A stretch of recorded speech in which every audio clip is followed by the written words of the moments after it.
You no longer want to have to trade your time for the money. As you said, you just want to have that time go into the source of what you value the most. You want money to be an exclusion from that. You don't even want to have to think about money anymore.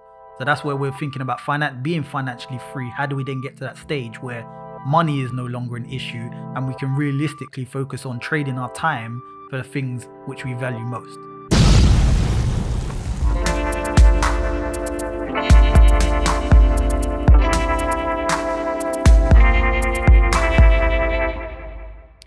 Hey everybody, I hope you're all doing well. Welcome to Talking to My Thoughts, where we have open, honest and raw conversations about, our thoughts. Topics will range from anxiety, life goals, relationship, money, work, everything that runs through our head, so you know the possibilities are endless. You're here with Craig Riviere, aka Mr. Positive. You're here with Kevin, and here with SJ. I was going to say K, but I said no.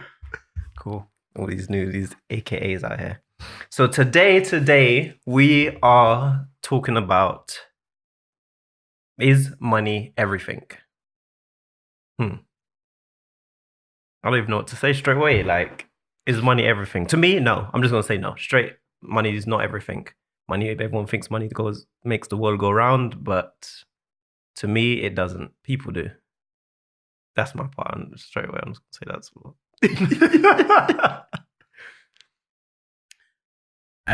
for me, I would say that money answers all things, which is kind of tying to what you're saying in terms of with people in that respect. But you being around people still has some form of level in terms of you needing money.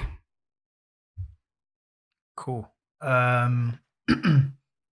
I don't think money's everything. I think money is a tool that can be used to obviously provide the things that you need in life, I guess.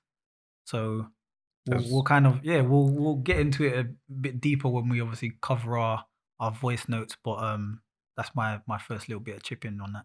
No, it's good that, so actually we're in a case where all of us are in the same room where we all feel money isn't everything. There's probably a lot of other people that feel very differently. They feel that the money makes the world go round. That's what we was maybe put on this earth to do, etc., etc. And those are all valid as well. We always want to hear everybody's opinions, and so if you do ever have any different thoughts about it, make sure to drop us a comment, share, like, and tell us your thoughts about it, and email it to us after you listen to this podcast, though, because you're going to want to hear what we have to say. So as you know, we go through the concept of literally talking to our thoughts, where we would pre-record us talking about the subject to ourselves. And the reason why we do that is because how we speak to ourselves is very different to how we speak to other people. How we speak to ourselves is usually unfiltered, very messy, crazy at times, but that's just how we think. So we like to let people listen to it, and then we will get into it straight afterwards. So Simon, you can kick off with yours first, and let's go. I got my mind on my money and my money on my mind. Jeez. The money mindset. This is something that, in my mind, has evolved, but it's always been present. And I've always had that focus since young of, I need to be financially stable. I'm not trying to get rich. For me, being rich doesn't mean that I have a lot of money. For me, richness comes from the value of your life, like what you have around you, your people, your family.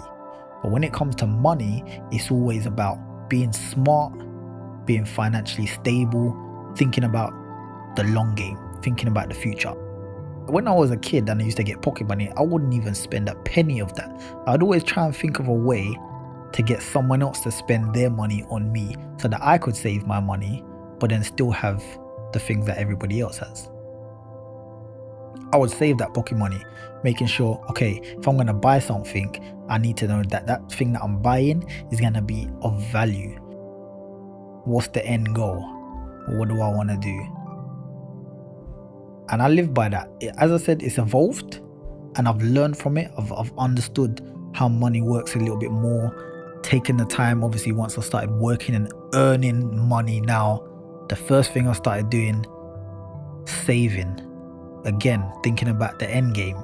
What do I want to do with this money now that I'm working? I want to move out. So I now got to put money aside to find a place. I've got kids. I've got to make sure I support them. I want to go on holiday or I want to do this. But I never got caught up in spending the money because I want to look flashy or copying what everyone else is copying and doing what everyone else is doing. It's like, do I need to be going out every Friday night? Spending money on drinks? I don't even drink alcohol. Why am I spending money on drinks for? You know, those little things, making that sacrifice. That's my money mindset. It's just about being smart. I understand money is a tool now, but money doesn't grow on trees. What you earn then has to be put back into something which is going to be of value to you. That's how I see it. So if it's not of value to me and it's not something that I realistically cannot afford, and by saying it, I can't afford it, a lot of people think of, well, I've got £100 in the bank. That cost £100. I can afford it. Whereas I'm like, that cost £100. I got £100 in the bank. I could buy it, but I can't afford it. Really and truly, I can afford it if I've got £300 in the bank, because then I still have £200 left, just in case I need to spend it on something else. That's how I see it. And a lot of people don't have that mindset, which is why a lot of people may be financially struggling. And it's important that we educate our kids. You got to think about having not just one job, but 2 jobs these days just to be stable. Where's that money coming from? What's the side hustle? So we need to start, because I didn't get that education. I had to learn that. So it's important that we teach our kids that as well. Hey, I'm gonna kick this off first because I know Sam personally, but you've been an old man from time, you know. Man said I'm gonna spend other people's money and keep mine. Key part about it though, usually with hustlers, they often want to hustle and they want to spend their money. They almost hustle so they can spend more. You was hustling so you can just keep more. Funny enough, that was actually quite an interesting part about it. There's so many other pieces to it. That was one of the key pieces that I saw. But actually, later on, I actually started to see more of like, when do you ever get to spend your money to have fun with it? Is there certain things?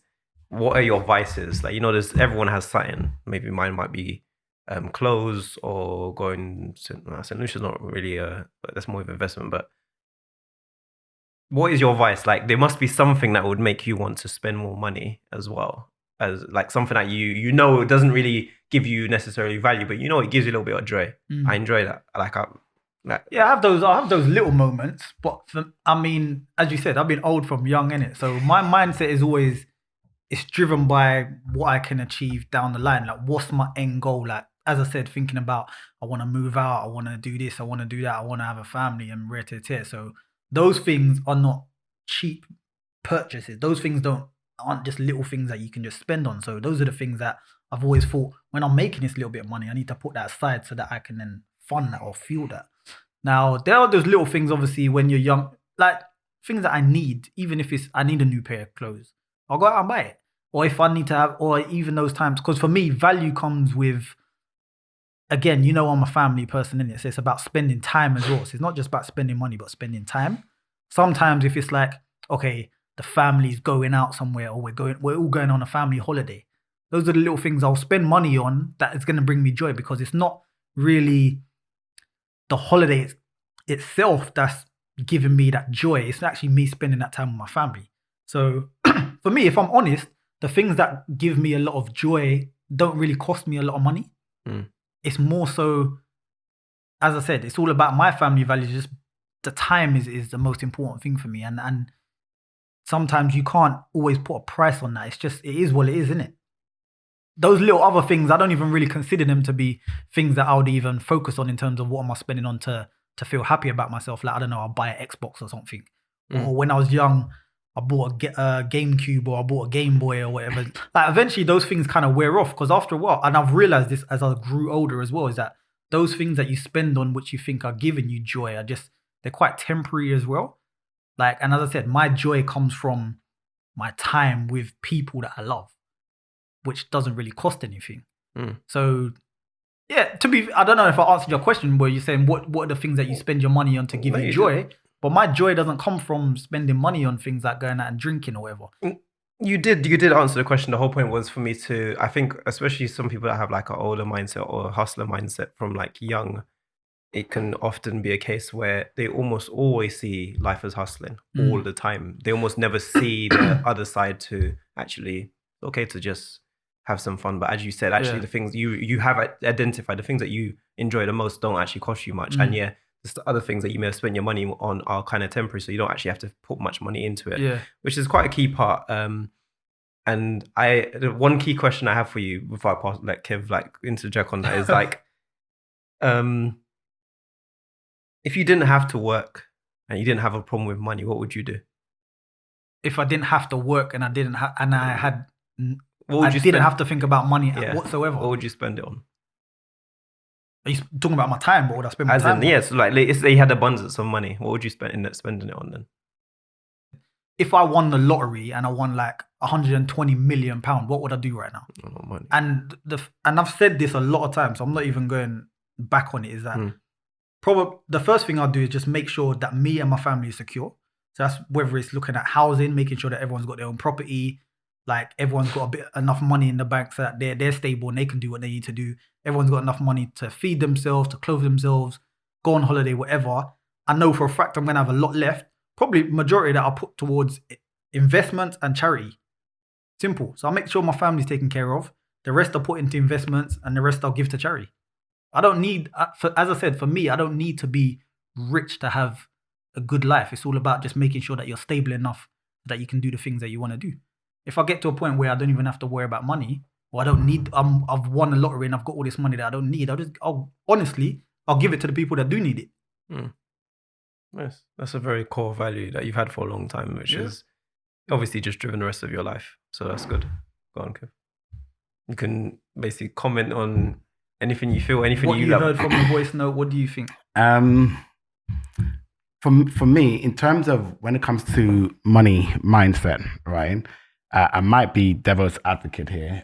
Again, is how you've been brought up in that respect. I would say is how we've all more or less been brought up. And the number one thing is lack of education, which we've highlighted earlier.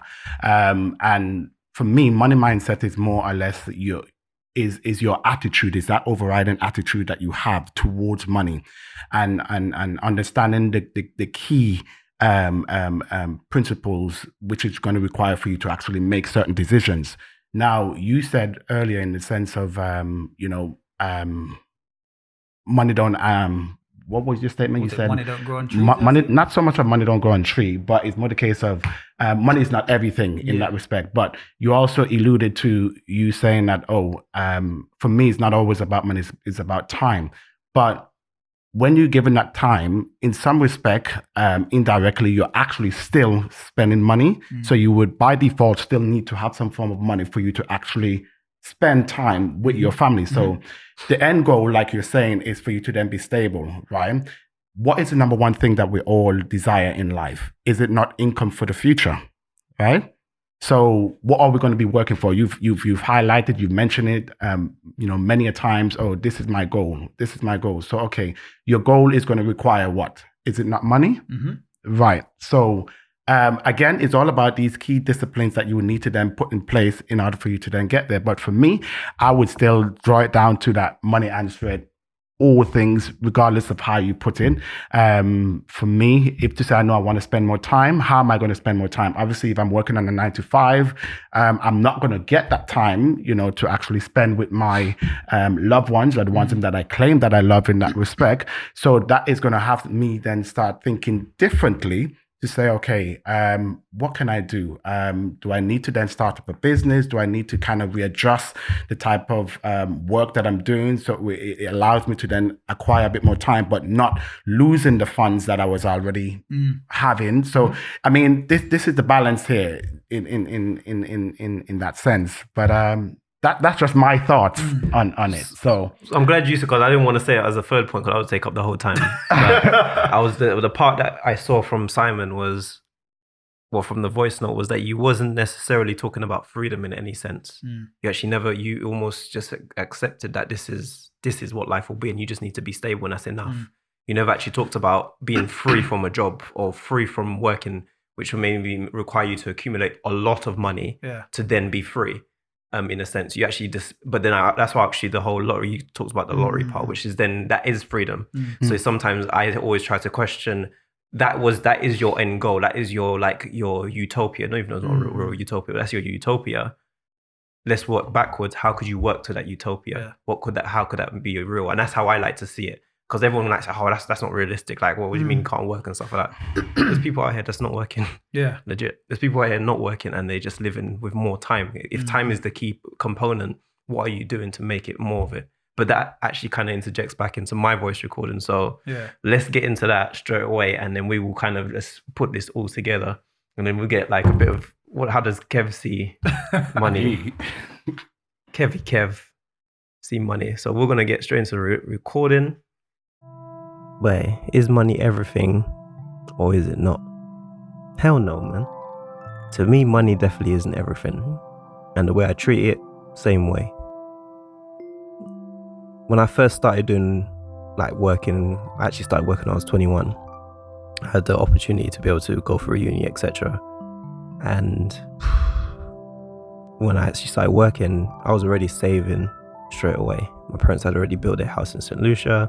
So for me, I already knew I was going to be moving out from the time I started working. I think we all know we're going to move out someday, but we want to. But I was already intentionally working towards it. I was able to buy my property. Well, after the first 2 years, saved 20 grand and was able to buy my first property, but I didn't. I just rented it instead, just to learn how to work with bills.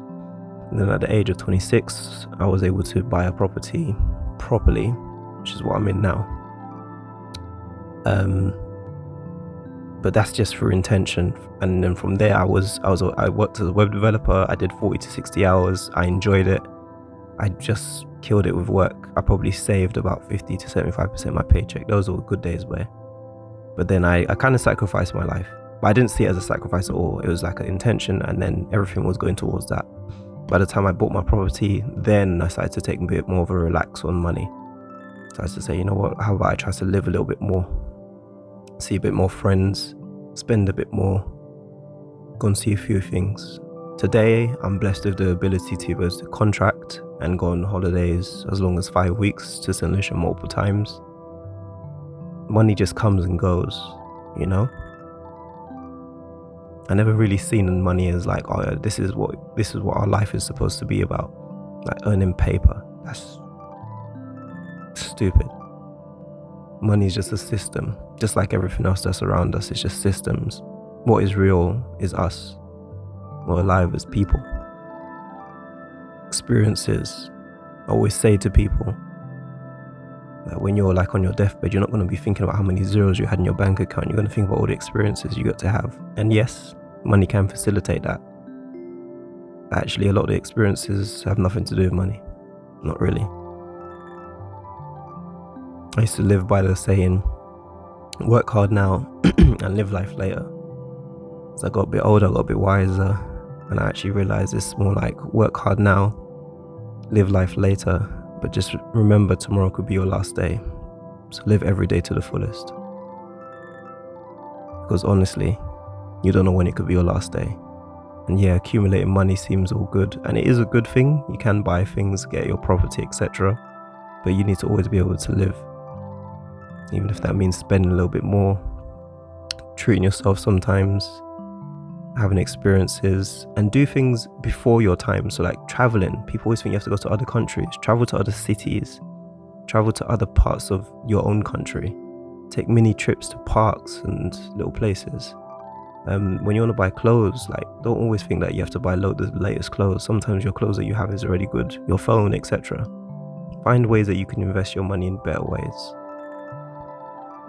And that's what I'm looking at now, like how to invest my money into better ways. I bought my first property, but I'm looking to buy my second property and find other ways that I can accumulate money, because I want to live more.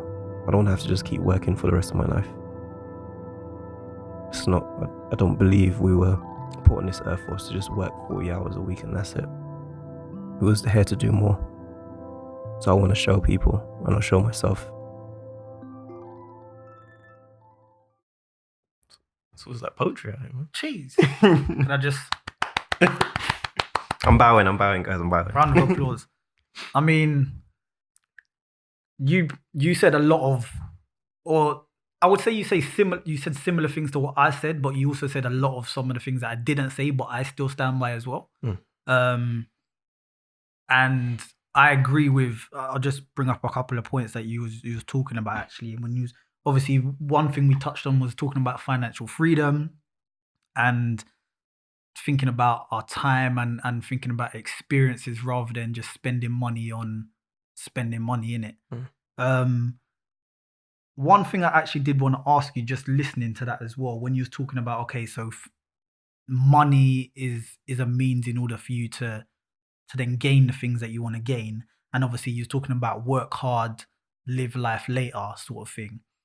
But you, at the same time, you said live life to the fullest. Yeah. So it was slightly contradictory, because you're thinking, okay, well, how does that balance kind of work? Because obviously for me, when I started quite young and I started working and earning money, it was like, again, thinking about the end goal, thinking about what I wanted. And then, as you said, working hard, saving that money, which is what you've done, so that you can benefit from it later. But at the same time, you're working hard to then secure that money to then benefit later. What happens if you die the next day?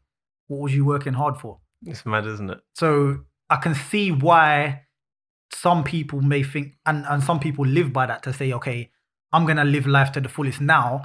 I've made 10 grand today. I'm spending 10 grand tomorrow. You know what I'm saying? Whereas me and you, or even Kevin, may think, right, you're mad. Like, what's wrong with you? Because what if you don't die tomorrow and you live for another 2 weeks? What are you going to do for the rest of those 2 weeks, bro? You ain't got no more money now. Yeah. You understand? So it's just like, how do you now balance that? Because you're talking about now you're accumulating money and investing money and doing this. How do you then balance that, living life to the fullest, but at the same time thinking about other goals and other things that you want to achieve in life? So let's take the 10 grand example. Some people are earn 10 grand today, spend it tomorrow, all of it gone. Maybe even more over it. You don't even have it. Some people will get the 10 grand, save it all for later. I'm more in the middle, the balance side. I'm like, get 10 grand, save 5, spend 5. That's more of it, maybe 3,000. You know, sometimes get a bit. When I first started to work, I was doing 40, 60 hours a week. I did enjoy it. It was a passion of mine. I actually really enjoyed it. But I would not tell you that it wasn't lonely. Most of the times it was just nighttime, just typey all the time. I'm a developer, but that's basically what I did. And obviously there's times my friends used to go out party and people used to go holidays. I used to be with my partner and I wasn't going on holidays with them. Maybe I'll be doing killer hours, or maybe my sleep is all over the place and then my mood is off and stuff. There's a lot of negatives to working a lot. And at the same time, again, we don't know, we're young. Anything could happen at any time. I could have accumulated a lot of money. Something could have happened. So how I see it is everything is balance.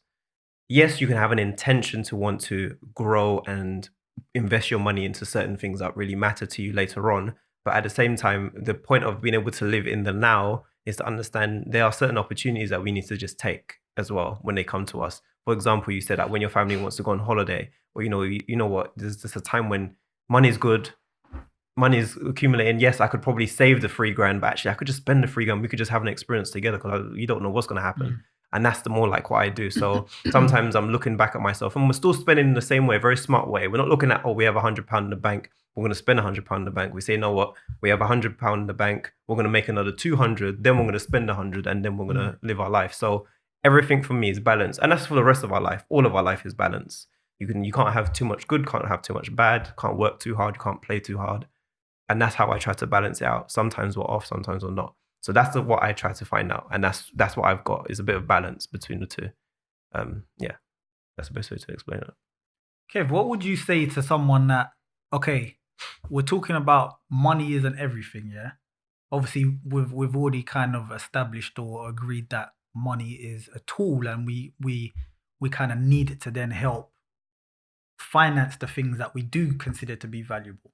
But what would you say to someone, okay, that doesn't have no money, but and they're still living life, they have those experiences, they value other things? What would you say to someone like that just doesn't have a job, is homeless or whatever, but they're still living their life? What do you think about that? How are they living their life if they have no money? Think about, okay, someone like, I don't know, someone that doesn't own any, like a monk, for example, someone that just lives spiritually. They don't earn money. They're not doing a job. They live for God. Mm-hmm. Do you understand? They're not earning any money. Maybe not in London. London. But they're happy with their life. Like, maybe not in London. Maybe. Yeah, of course. Obviously. It's a bit chilly these days. It's a bit meant to have no money. Even them don't have to collect money a day. Of course. But people, do you see what I'm saying? Live off the land and stuff like that. I think again is the understanding of what you constitute to be money, right? Obviously, in this UK or London, what we see money as is notes, pounds, dollars. But if say you're going to give the scenario of someone like a monk and he's going to live off of his call it maybe land in that respect, right? They must have to have some form of exchange. It might not be physical cash in that respect, but for him to live a more tranquil life, of where he don't have to worry about any cares of the world in that respect, there must be something that's actually given him some form of an exchange. There needs to be a trade, right? That there must be some form of a trade, is what I'm thinking on. So if he's living in the mountains and he's a Buddhist in that respect, and all he cares about is praying to God, etc., how is he living? Because the day-to-day life is food and water in that respect. How are you getting it? Do you see? Yes, he might then, there's nature around him in that respect. But for me, the way how I see it is there's that form of a trade in that respect still. So the trees or the fruits from the trees or the water from the river in that respect is still giving you that form of trade in that, if that makes sense. Okay, You get what I'm saying? Yeah, I completely get. But, So go on. Like what you're saying is basically, even if we don't have right now, we have the trade of money for produce and stuff like that. But we work for that money. So actually, we trade our time to get the money. Right. Then the money goes to buy the produce. But actually, he's just trading. He just cuts out the money part, and he just has to trade his time for. So really and truly, what we just from that conversation and what we really are talking about is not money necessarily, because as we said, money is a tool, but it's really realistically it's time. Time is money. Exactly. And it's what you're investing your time into. Right. Which goes for everything. Right, exactly. So I mean, if you're going to say in order for a person to want to be successful, again, using an example of someone being a monk, right? And in order for him to be successful at what he does, time, like we've ascertained, plus consistency, for me, equals success in that respect. That's how I would then see it. So over a certain period of time, yes, depending on whatever you invest yourself in. So I'm going to stay on the subject of this particular monk. Yes, he spent time, praying and giving reference to God in that respect. And then consistency is in that. Do you see what I'm saying? To where he then ended up becoming successful at it. Go on. This is a key part there. So the important thing for him is putting time into God or praying. But I don't know much about monks really. So, let's think more about time. So actually, the most important thing to us was time spent with things that were most important to us. So such as our family, friends, and our loved ones, and making experiences. Now, the reason why at the end of my recording, I talked about why I don't believe a 9 to 5 or working 40 hours is the right way to spend it, is because we're using our time to just make money. Yeah. But I believe we should be using our time to go more directly to the source of what we really care about, which is the experiences. So actually the whole system of money and 9 to 5 and the things that we believe that we're supposed to be doing for the rest of our lives, like we work for like 50, 60 years and we're free for like 10 years and then we die. Who said that was a good life? True. To me, I'm trying to remove that and give us more time to do the things that we really care about. Yeah. So that it's interesting that we actually went to the monk who actually took away a lot of systems because he has no systems around him. It's just his way of what he just has to live and pray. But then when we get back to our life, we say, okay, well, how is ours different? Yes, we've built loads of systems, which makes it seem like, oh, Western culture is more evolved, but actually we are taking ourselves away from the things that actually make us more fulfilled and enjoy the most and bring us alive, because we haven't not once said that money is what brought us alive. We just said that once we have the money sorted out and we get to go to a certain place with it, then boom, we just get to have the experience with whoever we're around. But yeah, go on, get back in. No, I think I guess that's where I'm sure you agree, that's where being financially free comes into play, because you no longer want to have to trade your time for the money. As you said, you just want to have that time go into the source of what you value the most. You want money to be an exclusion from that. You don't even want to have to think about money anymore. So that's where we're thinking about being financially free. How do we then get to that stage where money is no longer an issue and we can realistically focus on trading our time for the things which we value most? I'm pointing at Kev because this is a perfect. I know how I'm trying to do it, but I think Kev will be a perfect one to get his time. No, but it'd be good to kind of get your idea on top of it as well. So I'll give one at least. Yeah. So my one way is through property investment. So that's what I really believe in. I bought my first property so I can live in, but I'm looking into investing into more property. Hopefully in St. Lucia, God willing, where obviously you buy a property, you rent it out to people that are good travelers or whoever it is, and then you basically accumulate money and the property just works for itself. The money's doing it for itself. You don't have to do anything for it. You don't have to get, if you keel over in bed, if you wake up, if you don't wake up, all these kind of things, money's still going. That's what I want to be able to happen. And if you accumulate enough property and you cover your expenses of how it is to live, then technically you don't have to work. You just have to do a few hours here and there to manage the property. That's my one. Oh, Simon, Simon or Kev, whichever one. It's a very good question, I would say, because again, it's understanding that sound financial principle. And again, it's more the case of how we're going to accumulate that particular income in order for us to then, in fact, how we're going to, in order for us to enable for us to then have this particular freedom that we're looking for, money is required, right? Now, your question would be then the case of how we're going to then acquire that. For me, the way how I see it is understanding the money is a game. And once you understand the money game, you would understand the entire thing that surrounds it would be the doubling period of it in that respect. So you've used the example, Craig, of properties. That's one way is in terms of how you could then generate income, on a long-term basis. And again, like we've mentioned, time and consistency. So over time, using your example of a property, I would say give it 10 years for whatever you initially invested into that particular property. Then at least, whatever you invested of maybe, let's say hypothetically 10,000 would now be 20,000. So again, following that same key principle over a certain period of time. So let's say you give and that is your end goal. Your end goal would say maybe 20, 30 years, I want to be financially free, where I don't have to think about any form of the cares in the world, and all I just want to do is spend time with my family. Again, it would still require, the foundation level is for you to then still have some form of income to then have that level of freedom and stability and whatever you want to call it in that respect. And ultimately, what it boils down to for me is knowing the financial game, knowing how to have money doubling for you in that respect, which would then lead to me having income for the future. And I guess that comes right back to the beginning of my voice note when I was talking about education as well. Is the thing is with that, as you and obviously we can talk about this forever, but just to kind of shorten it down a little bit, is as you said, you talked about in making an investment, thinking about how long it's going to take. It could take 10 years, it could take 20 years for you to get to that stage where you're then financially free. I think it's important that it's educated earlier, because the sooner you start doing that, the better it's going to pay off for you later on down the line. If I start investing in something where I'm, I don't know, thinking about property and I want to invest for the next 20 years, if I do that at 50, like, you understand? By the time I'm living off of that, I'm an old man. Yeah. Whereas if you start investing in that and you're educated on that quite early, whether it's in school, where we're not always taught a lot of those things. If we learn about those things when we're teenagers, by the time we hit 20 and we're hitting those investments, bruv, we could be retired by like 30, 40, you get me? So I think it's important that education comes through as well. Yeah. That's a key part. And as we said, we can probably go on for forever, but we wanted to kind of get the initial factor of what does money even mean to us in the first place before we actually really get into how do we actually start to free ourselves from it and gain more of what we actually care about, which is time with people we care about.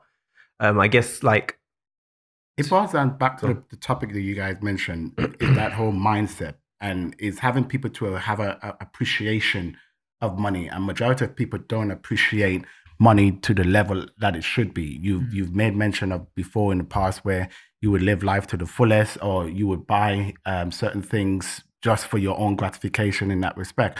But if you could appreciate money and say, okay, no problem. I'm not saying that I can't live life now. I am, but let me appreciate it and then apply certain principles that would allow me that what happens in the next, like you've given example earlier, in the next 5 years, if I don't have that particular money, how am I going to then sustain myself moving forward? Yeah. So we want to hear about what you think about money. What does it mean to you? What does time mean to you? I don't know. What do you think you was put on this earth to do, in a sense? For us to kind of give you, we always love to give you a bit of food for thought. So I think a great way for us to do that is if anybody is on the same mindset of how do we kind of find ways to gain more money or even invest it, or ways that it can work for us, we'll give you a few tips. The couple that I'm thinking of for myself is obviously you can obviously try to get yourself valued as high as possible, making sure you get promoted, you are looking for salary reviews in your job, etc., or changing your job entirely. Also doing your side hustle. I used to do personal websites as well as working as well. So that's like some personal things as well. And obviously the other part is property, which is the one I mentioned. I'm yet to have a property where I'm renting, but that's the next thing I'm working on. What kind of tips you got? I mean, you've said it all. I mean, ultimately, it boils down to. There's more. No. Give us some quick tips. For me, it's fine. Whatever you do, find the ability to increase your ability. To earn more, because that's what it boils down to. And once you have in place, the foundation, which is the risk management, then you move up to the next stage, which is budgeting, ensuring that you are not overspending on certain things that is not needed. And then in terms of if there's any form of debt, then you try and see, your whole aim is to eliminate that, because having debt in that respect would then be one of the biggest hindrance to whatever you're trying to achieve in the next 5-10 years in that respect. And then, like we've touched base on, is again investing in finding avenues in terms of investment. So that could be properties, that could be stock market. Again, majority of people are fearful of investing into the stock market purely based on lack of knowledge, and like you rightfully said, is the education. So once people have that education on it, if you want to learn a bit more, then you know what, just hit us up and we'll probably just give you guys a bit of tips in that respect. And then for me, ultimately, is whatever you do, if you have the strength, just find the ability for you to then opportunity to then earn a bit more. Don't care whatever the case may be. If it means for you to set up your own business, increase more overtime, but not to overexert yourself in that respect. But you want to make sure that whatever you're doing is equaling to the amount that you're actually bringing in that respect. So, yeah. Cool. I guess obviously these guys are taking all the points already. But I guess, no, from me, a final thing that I guess I would like people to take away is that understanding you don't have, it's about sacrifice, for one. It's about making those sacrifices to know what your goals and your ambitions are and how you're going to get to that. But at the same time, I would say, don't chase the money.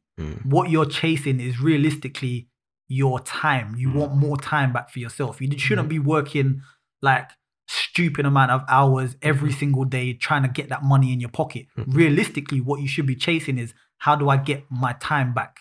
How do I then make those sacrifices where I'm earning money, but I still have plenty of time on my hands so that I can experience those things and do the things that are of value to me. I think that's the most important thing. Don't chase the money, chase your time. Yeah, I like that you actually Yeah. finished on that, because funny enough, this whole podcast was about money, and we actually ended up coming back to actually what was really important was time. So just remember that, guys, don't kill yourself for work. Work is always going to be there, but you only have one body, one life to live. So enjoy it to the fullest. As usual, thank you for listening to us. We'll really appreciate it. This topic is actually a long one, so there's actually a lot more that we can talk about in the future. And so there will be a lot more that we give to you. But please do give us your feedback as to what did you think of the podcast? What do you think about money? If you completely think the opposite to us as well, we want to hear it, actually, because some people do believe money makes the world go round, and we love to hear the explanation. So email us, message us, DM us, all of that. We're here for it. So make sure you have a good time. Take it easy and peace out. Bless. Peace.